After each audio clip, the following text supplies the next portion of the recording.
નમસ્કાર KTV news ગુજરાતીમાં હું છું જલ્પા। કાંકરેજ તાલુકાના વેપારી મથક થરા ખાતે લોકસભા 3 બેઠકમાં પૂર્વ સાંસદ અને હાલમાં કોંગ્રેસના ઉમેદવાર જગદીશ ઠાકોરનું જનસંમેલન યોજાયું।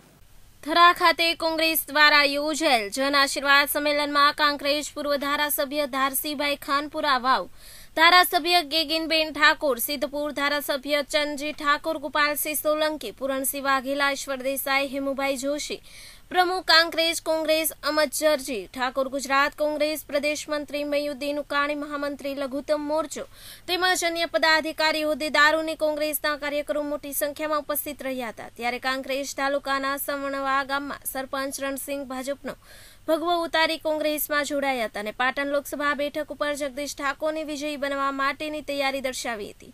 આ સંમેલન દરમિયાન જગદીશ ઠાકોરે ભારતીય જનતા પાર્ટીની સરકાર સામે તેજાબી પ્રહારો કર્યા હતા અને 2017માં આવેલા વિનાશકારી પૂરમાં ખેડૂતો માટે અને ગરીબો માટે જાહેર કરેલ પેકેજ કહ્યા। પછી પુલવામા થયેલા આતંકવાદી હુમલામાં દેશના સૈનિકોને શ્રદ્ધાંજલિ વખતે ફોટો પડાવ્યા અને મત મેળવવા માટેના પ્રયત્નો ભાજપના નેતાએ કર્યા તેવા અનેક પ્રકારના આક્ષેપો કર્યા હતા અને પછી જગદીશ ઠાકોર 1 લાખ કરતાં વધુ મતો સાથે જીત મેળવી ભાજપના ઉમેદવારને હરાવીને ઘર ભેગા કરવાની રણનીતિ બનાવી હતી। હોય એમ સમગ્ર મંડપ પરિસરમાં લોકોએ તાળીઓના ગડગડાટથી જગદીશ ઠાકોરને વધાવી લીધા હતા।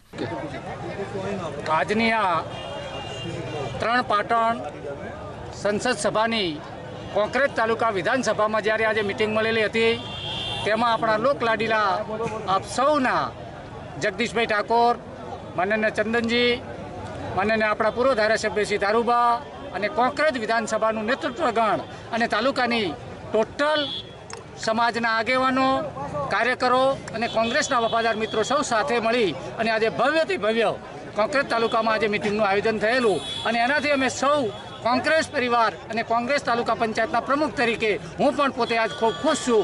આજે આ કોંકરેજ તાલુકાનો જે માહોલ જોયો એનાથી મને સંપૂર્ણ વિશ્વાસ છે કે કોંકરેજ તાલુકામાં કોંગ્રેસ પાર્ટીને 50,000થી વધુની લીડ મળશે એવી હું અપેક્ષા રાખું છું।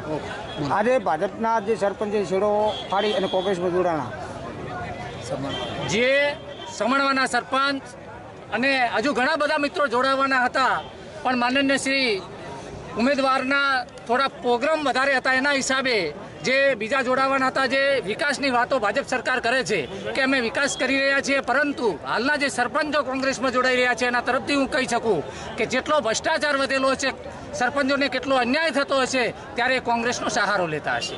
અમુક જે કોંગ્રેસના કાર્યકરો નારાજ છે, જે ઠાકોર સેનાના અમુક જે લોકો નથી આવી શક્યા।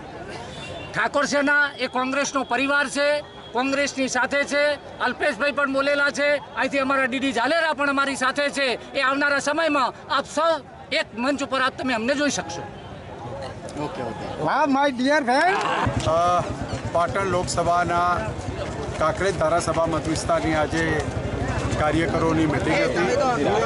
કોંગ્રેસ પક્ષને ટેકો આપવા માટે, ઉમેદવારને ટેકો આપવા માટે ખૂબ મોટી સંખ્યામાં કોંગ્રેસનું ધારાસભા કાંકરેજનું નેતૃત્વ અને કાર્યકર ભાઈઓ બહેનો આવ્યા હતા। ખૂબ એમના આશીર્વાદ ભૂતકાળમાં મળ્યા છે, આજે મળી રહ્યા છે અને આવતા દિવસોને પણ મળશે। કોંગ્રેસ પાટણમાં જ્વલંત મતોથી જીતે છે અને જીતની પાછળ જો કોઈ કારણ હોય તો કોંગ્રેસનો કાર્યકર છે, કોંગ્રેસનો મતદાર છે અને જે કોંગ્રેસનો મતદાર નહોતો ને ભારતીય જનતા પાર્ટી સાથે જોડાયેલો વેપારી વર્ગ હતો કે બીજા મતદારો હતા, એ ભારતીય જનતા પાર્ટીના GSTના કાયદા હોય, ભ્રષ્ટાચાર હોય, કિન્નાખોરીવાળી એમની રાજનીતિ હોય એનાથી પણ કંટાળી ગયો છે અને એનો મતદાર પણ ભાજપથી કંટાળી અને કોંગ્રેસને મત આપશે, કોંગ્રેસના ઉમેદવારને મત આપશે। એ આજે આપ જનસમૂહથી પણ જોઈ શકો છો અને ચોરે ને ચૌટે જે ચર્ચાઓ છે એનાથી પણ આપ સૌને ખ્યાલ આવશે। જગદીશ ઠાકોર, જગદીશ ઠાકોર। ઠાકોર સેનાનો કોઈ આજે હાજર નતો, પ્રમુખ કે કોઈ તાલુકામાં ઠાકોર સેના કે કોઈ પણ હોય એ એના એક સામાજિક આગવા સંગઠનો છે। એ સંગઠનો હાજર રહેવું કે ના રહેવું એ અમે કહી ના શકીએ।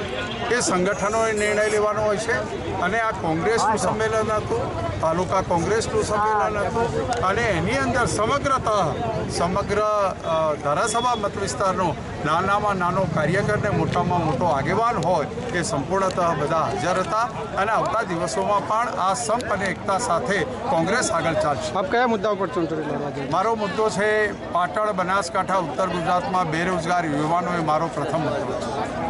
ખેડૂતોને અછત અને અતિવૃષ્ટિમાં બેમાં ભાજપની સરકારે છેતર્યા છે એ મારો અહમ મુદ્દો હશે. મહિલાઓ ઉપર થતા અત્યાચાર, ખેડૂતને દબાવી દેવાની રાજનીતિ, એના પક્ષ સિવાયના લોકોને રાહતો નહીં આપવી, સરકારી સહાયો નહીં આપવી, એને જીવવાનો અધિકાર નથી, એવું જે વર્તન ભારતીય જનતા પાર્ટીનું કિન્નાખોરીવાળું વર્તન છે એની સામેનો અમારો બંધ છે. ભારતીય જનતા પાર્ટી દિલ્હીમાં નથી બેઠી એ પહેલાં કોંગ્રેસની સરકાર વખતે જે મુદ્દા ઉઠાવ્યા હતા એ મુદ્દા દેશના વડાપ્રધાન નરેન્દ્ર મોદી બન્યા પછી એમણે મુદ્દા ઉપર ગુજરાતને શું આપ્યું, દેશને શું આપ્યું, આ મુદ્દાઓ અમારા પ્રાથમિક હશે. Thank you. Mansi Chauhan, KTV news Gujarati, Kankrej.